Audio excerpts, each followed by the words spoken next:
Our channel கசிடர்கள். நான் உங்கள் Ragini. Guys, இந்த வருஷத்தில் வந்து ஃபஸ்ட்டு நோட்டிஃபிகேஷன் ஐபிபிஎஸோடது வந்துருச்சு.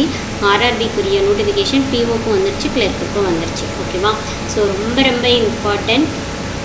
ஏன்னா 2024 வந்து நம்ம கண்டிப்பாக வேலை எடுத்தே ஆகணும். ஏதாவது ஒரு பேங்க் எக்ஸாம்க்குலாம் கண்டிப்பாக போயிருங்க.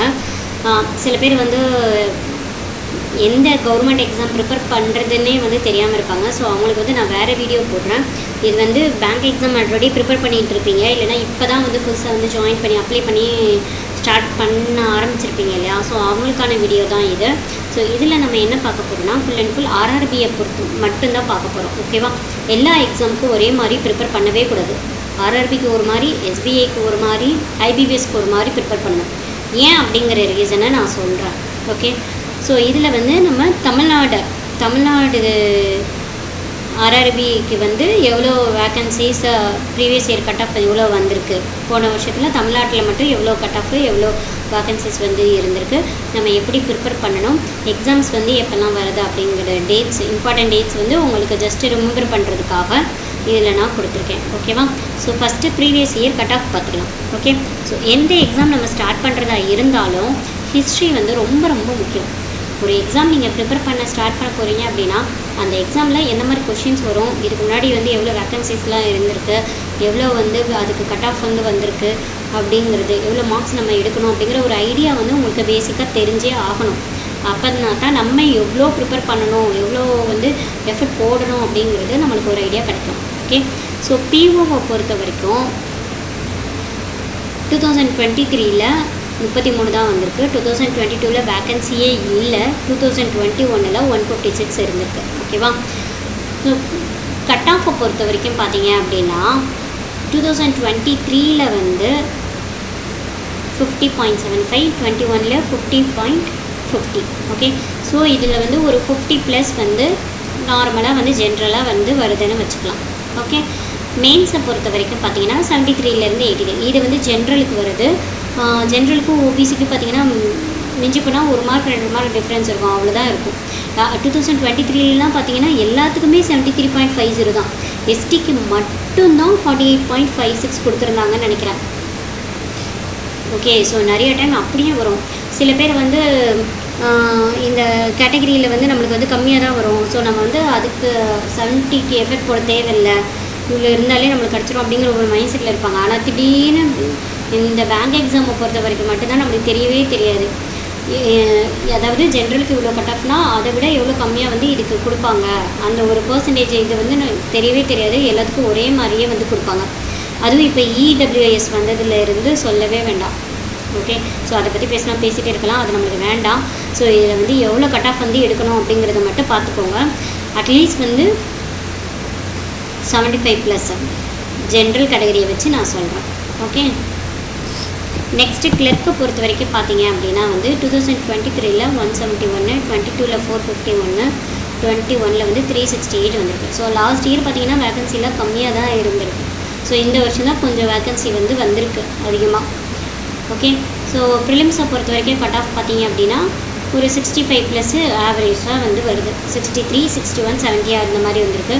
ஸோ போக போக வந்து கட் ஆஃப் வந்து எவ்வளோ கம்மியாக இருக்குதுன்னு பாருங்கள். ஸோ அவ்வளோ வந்து டஃப்பாக வந்து கொஷின்ஸ் போய்கிட்டே இருக்குது, காம்படிஷன் அவ்வளோ அதிகமாகிட்டே இருக்குதுன்னு அர்த்தம். ஓகே? ஸோ அதை பொறுத்த வரைக்கும் பிஓவை பொறுத்த வரைக்கும் நம்ம 50+ எடுக்கணும். கிளர்க்கை பொறுத்த வரைக்கும் நம்ம வந்து 65+ வந்து எடுக்கணும். ஓகே? மெயின்ஸை பொறுத்த வரைக்கும் 65+ தான் இதுக்குமே. ஓகேவா? ஸோ நெக்ஸ்ட்டு பார்த்தீங்க அப்படின்னா வந்து எக்ஸாம் பேட்டர்ன் வந்து எப்படி இருக்குன்னா எல்லாருமே நோட்டிஃபிகேஷன்லேயே பார்த்துருப்பீங்க. ஜஸ்ட்டு ரிமெம்பர் பண்ணுறதுக்காக சொல்கிறேன். ஸோ இதை வந்து காம்போசிட் டைம், செக்ஷன் டைம் வந்து கிடையாது. டோட்டலாக 45 minutes கொடுத்துருவாங்க. 80 கொஷின், ரீசனிங்கில் 40 கொஷின், நியூமெரிக் குவான்ஸில் 40 கொஷின். ஓகேவா? ஸோ நெகட்டிவ் மார்க் வந்து 0.25. 4 கொஷின் தப்புனா 1 மார்க் வந்து கரெக்டானதுலேருந்து போயிடும். சரியா? ஸோ 3/4 மணி நேரத்தில் 80 கொஷின் வந்து நீங்கள் அடிக்கணும். அதுதான் இருக்கிறதுலே வந்து கொஞ்சம் கஷ்டமான விஷயம். நம்ம கான்சன்ட்ரேட் பண்ணக்கூடியதும் அதுதான். ஓகேவா?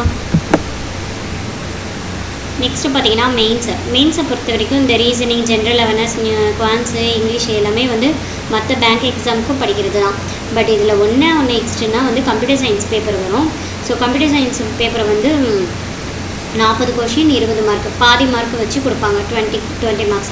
ஆனால் இந்த 20 மார்க்ஸ் வந்து ரொம்ப ரொம்ப இம்பார்ட்டன்ட். நீங்கள் கம்ப்யூட்டர் சயின்ஸ் ஸ்டூடெண்ட்டாக இருந்துச்சுன்னா இது நல்லா யூஸ் பண்ணிங்க அப்படின்னா கண்டிப்பாக கிளியர் பண்ணலாம் மெயின்ஸை பொறுத்த வரைக்கும். ஏன்னா இதை பொறுத்த வரைக்கும் எல்லாருமே வந்து ஒரே மாதிரி தான் இருக்கும்.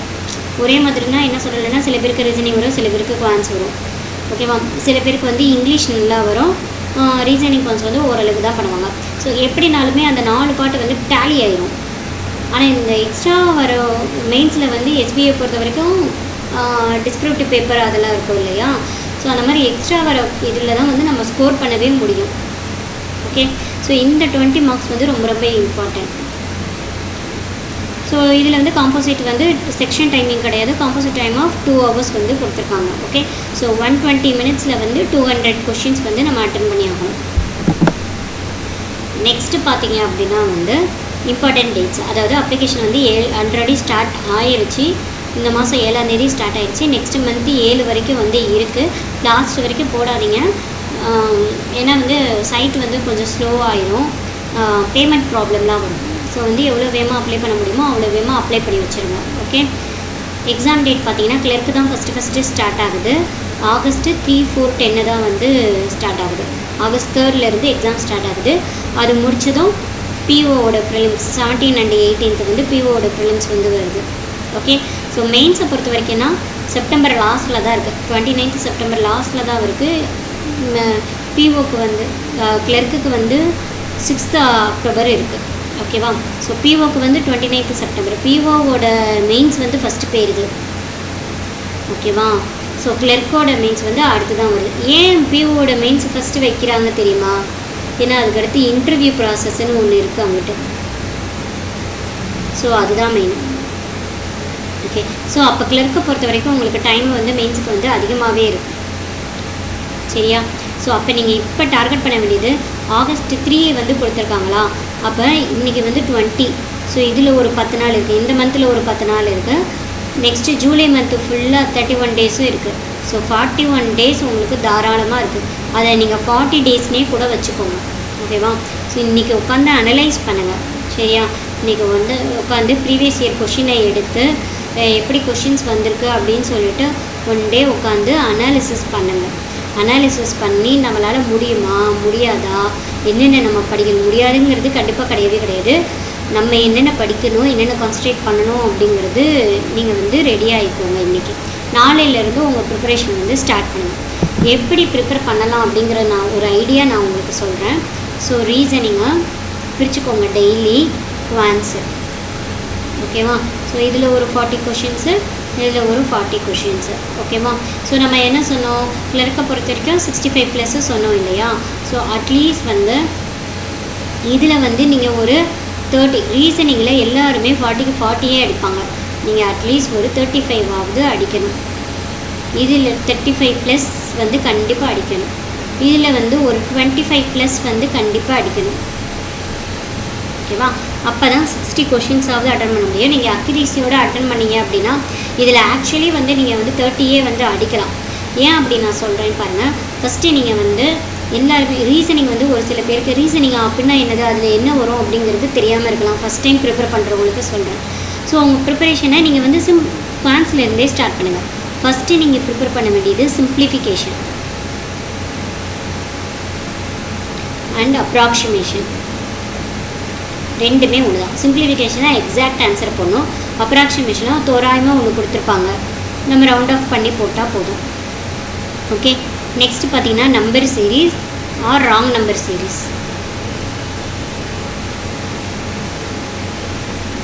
நெக்ஸ்ட் பார்த்தீங்கன்னா அல்ஜிப்ரா, குவாட்ராட்டிக் ஈக்குவேஷன் இருக்குது இல்லையா? Quadratic equation.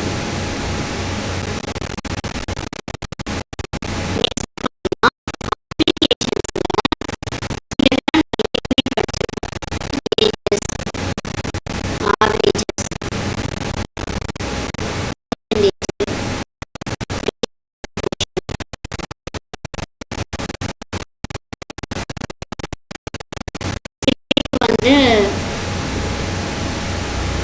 SICA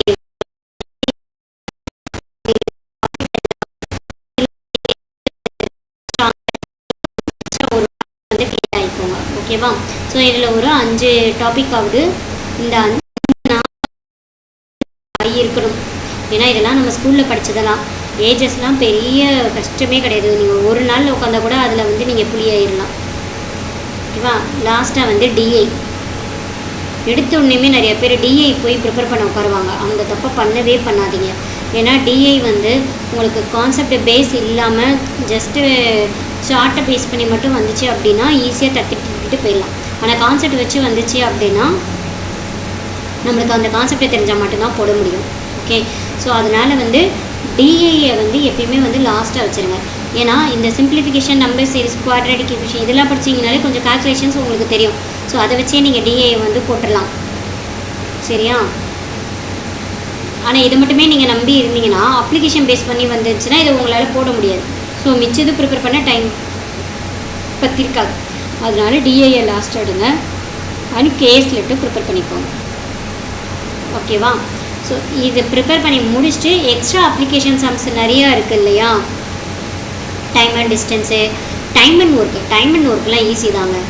அதெல்லாம் தாராளமாக போடலாம். Time and work, time and distance, so இந்த மாதிரி சம்ஸ்லாம் வந்து நீங்கள் வந்து அதுக்கப்புறம் கூட நீங்கள் ப்ரிப்பேர் பண்ணுங்கள். போட் அண்ட் ஸ்ட்ரீம்ஸு இதெல்லாம் பின்னாடி நீங்கள் ப்ரிப்பேர் பண்ணுங்கள். ஓகே, ஸோ இதில் 10 கொஷினை எக்ஸ்பெக்ட் பண்ணலாம். இதில் 5 கொஷினே வச்சுக்கோங்களேன். இதில் ஒரு 5 கொஷின் வச்சுக்கோங்க. அப்ளிகேஷன்ஸ்லேருந்து ஒரு 5 கொஷின் வச்சுக்கோங்க. டிஏ வந்து கண்டிப்பாக 3 வரும். ஓகே, ஸோ அதில் 2 டிஏ கூட வேண்டாம், ஒரு டிஏ வச்சுக்கோங்க. எத்தனை மார்க்கு? என்னங்க 20, 25, 30 ஆயிடுச்சா? இதுவே 30 ஆயிடுச்சா? ஸோ சிம்பிளிஃபிகேஷன் வந்து உங்களுக்கு 5 கேட்டிருந்தாலுமே 5 மட்டும் தான் வந்திருக்கு, நிறையா வல்லமாம் அப்படின்னாலுமே இருந்துட்டு 5 மார்க்கு, 25 மார்க்கு. இதுவே 30 வந்துருச்சு இல்லையா? ஆனால் நீங்கள் எவ்வளோ ஸ்பீடாக பண்ணுறீங்க இது வந்து உங்கள் எல்லாருக்குமே தெரியும் தான். ஆனால் இதோட ஸ்பீடை இன்க்ரீஸ் பண்ணுறது தான் மேட்ரு. அதுக்கு தான் நீங்கள் இன்னிலிருந்து ப்ராக்டிஸ் பண்ண போகிறீங்க. டெய்லி இந்த டாப்பிக்லேருந்து ஒரு 20 கொஷின்ஸ் ஆகுது நீங்கள் ப்ரிப்பேர் பண்ணணும். ஓகே, 20 கொஷின்ஸ் ஆகுது இந்த ஈச் டாப்பிக்லேருந்து, சிம்பிளிஃபிகேஷன்லேருந்து, நம்பர் சீரீஸ்லேருந்து, குவாட்ரேட்டிக்லேருந்து, ages, averages, ratio, proportion, percentage இதிலேருந்து நீங்கள் கண்டிப்பாக இந்த 4லேருந்து கண்டிப்பாக 20 கொஷின்ஸ் ஆகுது ப்ரிப்பேர் பண்ணணும். சீரியஸ்லி சொல்கிறேங்க. நான் சொல்கிறது வந்து உங்களுக்கு வந்து இதெல்லாம் பண்ணால் பாஸ் ஆகிடலாமா, ஃபஸ்ட்டே பாஸ் ஆகிடலாமா அப்படின்லாம் தோணும். நான் வந்து 7 வருஷத்துக்கு அப்புறம் தான் படிக்க ஆரம்பித்தேன். ஓகேவா? காலேஜ் முடிச்சு 7 இயர்ஸ்க்கு அப்புறம் தான் படிக்க ஸ்டார்ட் பண்ணேன். 1 இயரில் பேங்க் எக்ஸாம் வந்து கிளியர் பண்ணி வாங்கிட்டேன். நிறைய பேர் வருஷக்கணக்காக வாங்காமல் கூட இருக்காங்க. அதுக்கு என்ன ரீசன் அப்படின்னா, இங்கே வந்து நம்மளுக்கு வந்து ரேங்க் வந்து யாரும் போட போகிறது கிடையாது. ஓகேவா? ரேங்க்லாம் வந்து கிடையாது. ஃபுல்லாக உட்காந்து ஃபுல் கான்செப்டையும் வந்து படிக்கணுங்கிற அவசியமும் கிடையாது. நிறையா பேர் வந்து பண்ணுற தப்பே வந்து எல்லா கான்செப்டையும் உட்காந்து போட்டு மாங்கன்னு எக்ஸாமுக்கு முன்னாடி பண்ணுவாங்க. அப்படி பண்ணாதீங்க. அது நீங்கள் எல்லா கான்செப்டும் படிக்கிறது எப்போ திரும்ப படிக்கணும்? கான்செப்டில் நீங்கள் கிளியர் ஆகணும்னா நீங்கள் யூஸ் பண்ணிக்க வேண்டிய டைமு ஜான்வரியிலேருந்து ஜூன் வரைக்கும். இந்த டைமில் பேங்க் எக்ஸாம் அதிகமாக இருக்கவே இருக்காது. ஓகேவா?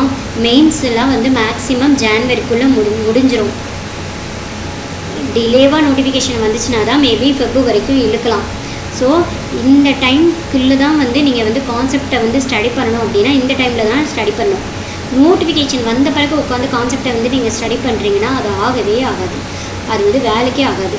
நிறைய பேர் பேங்க்கில் வேலை பார்க்குறவங்களே அப்ளிகேஷன் சம்ஸு தெரியாமையே கூட இருக்கிறவங்க இருக்காங்க. அப்ளிகேஷன் சம்ஸு தொட்டே பார்க்காதவங்க கூட வேலையில் இருக்காங்க.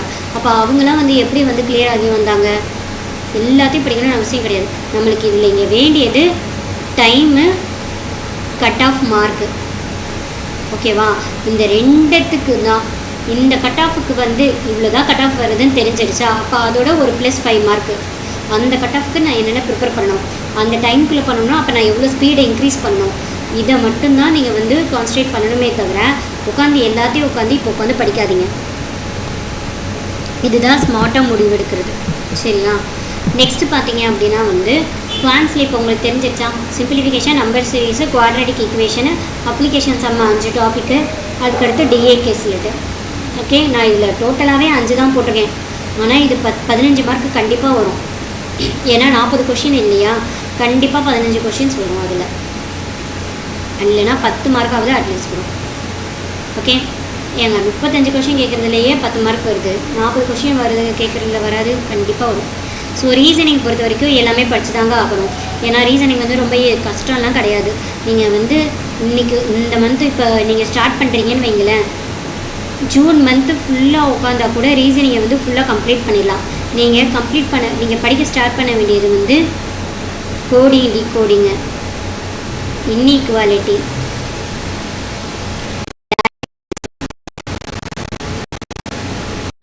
டைரக்ஷன் டெஸ்ட்டு, ஓகே, சிலாஜிசம் கூட லாஸ்ட்டாக வச்சுக்கோங்க. ஏன்னா இப்போ வந்து கொஞ்சம் கஷ்டமாக வருது. பிளட் ரிலேஷன் இதெல்லாம் முடிச்சுட்டு சீட்டிங் அரேஞ்ச்மெண்ட். ஸோ இது எல்லாத்துக்குமே வந்து நீங்கள் என்ன ஒரு நாளைக்கு ஒரு டாபிக் எடுத்தாலுமே வந்து உங்களுக்கு ரொம்ப ஈஸியாக வந்து அண்டர்ஸ்டாண்ட் பண்ணிக்க முடியும். நீங்கள் டெய்லி பண்ண வேண்டியது என்ன ரீசனிங்கை பொறுத்த வரைக்கும் அப்படின்னா வந்து, இல்லை டெய்லி இந்த டாப்பிக்லனா 20 கொஷின்ஸ் போட சொன்னேன் இல்லையா, நான் இதில் ரீசனிங்கில் டெய்லி எல்லா டாப்பிக்கும் போட சொல்ல மாட்டேங்க. ஆனால் பசில் அண்ட் சீட்டிங் அரேஞ்ச்மெண்ட்டில் டெய்லி 3 பசிலாவது நீங்கள் போட்டு தான் ஆயிருக்கணும். 3 கொஷின் இல்லை 3 பசில்ஸ் ஆர் சீட்டிங் அரேஞ்ச்மெண்ட் வந்து நீங்கள் போட்டு தான் ஆகணும். அப்படின்னா மட்டும்தான் நம்மளுக்கு ரீசனிங் வந்து ஸ்பீடு வந்து வேகமாகவே வரும். ஓகே, ஸோ இது வந்து ரொம்ப ரொம்ப இம்பார்ட்டன்ட். 3 பர்சன்ட் வந்து டெய்லி ப்ராக்டிஸ் பண்ணுங்கள். சீரியஸ்லி சொல்கிறேன், நான் சொல்கிற மாதிரி செஞ்சிங்கன்னா கண்டிப்பாக ஃபஸ்ட் அட்டம்ப்ட்லேயே வந்து கண்டிப்பாக நீங்கள் ப்ரிலிம்ஸ் கிளியர் பண்ணிடுவீங்க. ஆனால் நீங்கள் அது எவ்வளோ எஃபர்ட் போடுறீங்க அப்படிங்கிறதுல தான் இருக்குது. உங்களுக்கு கான்செப்ட் பசில் என்னன்னு தெரியலையா, வீடியோ நிறைய சேனல் இருக்குது. நம்ம இதுலேயே வந்து பேங்க் எக்ஸாமுக்கு வந்து ரீசனிங்க்கு என்னென்ன யூடியூப் சேனல் இருக்குது, குவான்ஸுக்கு என்னென்ன யூடியூப் சேனல் வந்து நீங்கள் பார்க்கலாம் அப்படிங்கிறத வந்து நாங்கள் போட்டிருக்கோம்.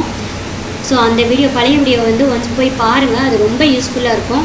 ஒவ்வொரு டாப்பிக்கும் வந்து நீங்கள் ஒவ்வொரு சேனல்லேருந்து எடுத்து ப்ராக்டிஸ் பண்ணிக்கலாம். இப்போ உட்காந்து நீங்களாக உட்காந்து எல்லாத்தையும் தேடுறதை விட ஏற்கனவே ப்ரிப்பேர் பண்ணுறவங்க சொல்கிறத வச்சு நீங்கள் போடுனீங்க அப்படின்னா அவங்க சொல்கிறத நீங்கள் அப்படியே கேட்கணும்னு அவசியம் கிடையாது. ஓகேவா, உங்களுக்கு அதை பார்த்தீங்கன்னா ஒரு ஐடியா கிடைக்கும். அதுக்காக தான் சொல்கிறது. ஓகே, ஸோ இவ்வளோ தாங்க டாபிக். என்னென்ன படிக்கணும், எப்படி படிக்கணும், டெய்லி என்னென்ன ப்ராக்டிஸ் பண்ணணுங்கிறத முடிவு பண்ணிட்டோம். இப்போ இன்னொன்று மெயின் மேட்ரு, நம்ம கிராக் பண்ணுறதுக்கு இன்னொன்று மெயின் மேட்ரு என்ன தெரியுமா, எக்ஸாமில் போயிட்டு டைம் மேனேஜ்மெண்ட்டு தான் ரொம்ப ரொம்ப முக்கியம். ஏன்னா 45 மினிட்ஸ் இருக்குது, இங்கிட்ட ஒரு 40 கொஷின்ஸ் இருக்குது, அங்கிட்ட ஒரு 40 கொஷின்ஸ் இருக்குது. ஓகே, நீங்கள் எய்தர் இதுக்கு ஒரு 25 மினிட்ஸ், இதுக்கு ஒரு 20 மினிட்ஸ், இல்லைன்னா இதுக்கு ஒரு 20 மினிட்ஸ், இதுக்கு ஒரு 25 மினிட்ஸ் கொடுத்தே ஆகணும். அது குவான்ஸா ரீசனிங்காக இருக்கலாம், இல்லைன்னா ரீசனிங் குவான்ஸாக கூட இருக்கலாம். ஓகேவா, பட் ஒரு செக்ஷனுக்கு 20 மினிட்ஸ், இன்னொரு செக்ஷனுக்கு 25 மினிட்ஸ் கொடுங்க. உங்களுக்கு எந்த செக்ஷன் நல்லா வருமோ அதுக்கு 25 மினிட்ஸ் கொடுத்து ஃபுல்லாக அட்டென்ட் பண்ண ட்ரை பண்ணுங்கள். இல்லைனா மேக்ஸிமம் அட்டெம்ப்ட் கொடுக்க ட்ரை பண்ணுங்கள். இன்னொன்று எது ஓரளவுக்கு உங்களுக்கு வருமோ அதுக்கு 20 மினிட்ஸ் கொடுத்து உங்களுக்கு தெரிஞ்ச கொஷின்ஸை மட்டும் ஃபஸ்ட்டு போட்டுருங்க. ஓகே, ஸோ இது ரொம்ப ரொம்ப இம்பார்ட்டன்ட் ஆர்ஆர்பியை பொறுத்த வரைக்கும். ஏன்னா காம்போசிட் டைமு செக்ஷன் டைம் கிடையாது. நிறையா பேர் வந்து பசிலில் போய் உட்காந்துருவாங்க. பசில் வந்து நான் ரீசனிங் ஃபுல்லாக அடித்தா தான் இதில் க்ளியர் பண்ண முடியும். ஏன்னா 65+ சொன்னோம் இல்லையா, அப்போ இதில் ஒரு 40 அடிச்சிடுவாங்க. மிச்சம் இருக்கிறது 15 தானே, அது வந்து குவான்ஸில் நம்ம பார்த்துக்கலாம், லாஸ்ட் 10 மினிட்ஸில் எடுத்துக்கலாம் அப்படிங்கிறது வந்து 15 மினிட்ஸில் வந்து எடுத்துடலாம் அப்படின்னு சொல்லிட்டு உட்காந்துருப்பாங்க. அந்த தப்பை பண்ணவே பண்ணாதீங்க. ஓகேவா, ஸோ இதுக்கு பசில் ஏதாவது ஒன்று வரலைன்னா லாஸ்ட்டு ஒரு 5 மினிட்ஸ் வந்து வச்சுக்கோங்க. ஓகேவா, இப்போ ரீசனிங்க்கு 25 மினிட்ஸ் நீங்கள் ஒதுக்க போகிறீங்கன்னா 20 மினிட்ஸ் வந்து எல்லா கொஷினையும் போட்டு பாருங்கள். ஓகேவா, லாஸ்ட்டு ஒரு 5 மினிட்ஸ் வந்து போடாத கொஷின் என்ன இருக்கோ அதை போட்டுருங்க. அதாவது நீங்கள் ஏதாவது ஒரு கொஷினில் வந்து ஸ்டிக் ஆகி உட்காந்துருந்தீங்கன்னா அந்த கொஷினை விட்டுட்டு மிச்ச கொஷின் என்ன இருக்குன்னு ஒரு அலசிடுங்க. அதுக்கு தான் இந்த 5 மினிட்ஸு. ஓகே, அதே மாதிரி தான் குவான்ஸ்லேயும் 15 மினிட்ஸுக்கு வந்து தெரிஞ்சுதான் போட்டுக்கிட்டே வருங்களா, அதாவது வரிசையாக அடுத்தடுத்து வரதில் வந்து போட்டுக்கிட்டே இருப்பீங்க. ஓகே, ஸோ அடுத்த ஒரு 5 மினிட்ஸ் என்ன பண்ணுங்கள், டக்குன்னு ஒரு வியூ வந்து பார்த்துருங்க. ஏதாவது தெரிஞ்ச டாபிக் நம்மளுக்கு போடாது. ஏன்னா லாஸ்ட் கொஷின்லாம் மேக்ஸிமம் பார்த்தீங்கன்னா ஈஸியானதாக இருக்கும். ஆனால் நிறைய பேர் லாஸ்ட் கொஷின் வரைக்கும் போயிருக்க மாட்டாங்க. ஸோ அதனால நிறைய பேர் வந்து 2 மார்க் 1 மார்க்லாம் விட்டுருவாங்க. ஆனால் எக்ஸாமை பொறுத்த வரைக்கும், பேங்க் எக்ஸாமை பொறுத்த வரைக்கும் 0.25 கூட ரொம்ப ரொம்ப இம்பார்ட்டன்ட். ஓகே, ஏன்னா எனக்கு PO SBI PO final interview வரைக்கும் போய் ஃபைனலில் நான் மிஸ் ஆனது 0.25 மார்க்கில் தான் எனக்கு மிஸ் ஆச்சு. ஓகேவா? ஸோ ஒவ்வொரு பாயிண்ட் மார்க்குமே வந்து இதில் ரொம்ப ரொம்ப இம்பார்ட்டண்ட். ஸோ பார்த்துக்கோங்க. 5 minutes கேப்பில் வந்து எந்த கொஷின் அட்டன் பண்ணலையோ அதை ஒரு வியூ பார்த்துருங்க. பார்த்துட்டு உங்களுக்கு அது எதுவுமே தெரியலனா திருப்பி கூட நீங்கள் வந்துக்கலாம். ஓகேவா? ஃபுல் வியூ பார்க்குறதுக்கு வந்து ஒரு 2 minutes கூட ஆகாது. மிச்சம் இருக்கிறத வந்து நீங்கள் வந்து உங்களுக்கு இது போட முடியும்னு நினைக்கிற கொஷின்ஸில் வந்து நீங்கள் போட்டுக்கலாம். சரியா? ஸோ இப்படி தான் நீங்கள் எக்ஸாமில் போயிட்டு நீங்கள் அப்ரோச் பண்ணணும். ஓகே? ஸோ எதையுமே பிளான் பண்ணாமல் பண்ணாதீங்க. ஒரு பிளானோட போங்க. கண்டிப்பாக வந்து நீங்கள் எக்ஸாம் வந்து க்ராக் பண்ணிடலாம். சரியா கைஸ்? ஸோ உங்களுக்கு வேறு ஏதாவது வீடியோ வந்து பேங்க் எக்ஸாமை பொறுத்த வரைக்கும் ரிலேட்டடாக இல்லைனா பேங்க் ரிலேட்டடாக ஏதாவது வீடியோ வேணும்னா கண்டிப்பாக கமெண்ட் பண்ணுங்கள், நம்ம போடலாம். சரியா guys? Thank you. All the best.